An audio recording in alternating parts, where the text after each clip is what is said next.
அவர் மேலே எந்த ஒரு வன்மமும் சரி இல்லை அவர் மேலே ரிவெஞ்ச் எடுக்கக்கூடிய ஆட்கள் அந்த கிராமத்துக்குள்ளே யாருமே கிடையாது. அவங்க அம்மாவுக்கு யாராவது எதிரி இருப்பாங்களான்னு பார்த்தா அந்த அம்மா பேசவே பேச மாட்டாங்களா, அந்த வீட்டை விட்டு வெளியே வர மாட்டாங்களா, அந்த அளவுக்கு இருக்கக்கூடிய ஒரு ஃபேமிலி.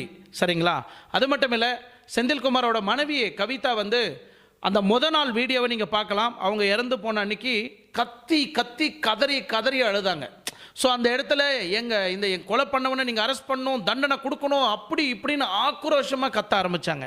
நிறைய பேர் என்னோட கமெண்ட்ல தெரிவித்தாங்க, கவிதா ஒரு வகையில் இந்த கொலை பண்ணியிருப்பாங்களோ, சொத்து தகராறுக்காக இந்த கொலையை பண்ணி சொத்தை எப்படியாவது வளைச்சிக்கலாமோ, இல்லை சொத்தை எப்படியாவது பிடிங்கலாமோ அப்படின்னு ஏதோ பிளான் பண்ணியிருக்கிறாங்க அப்படின்னு நிறைய பேர் சொன்னாங்க.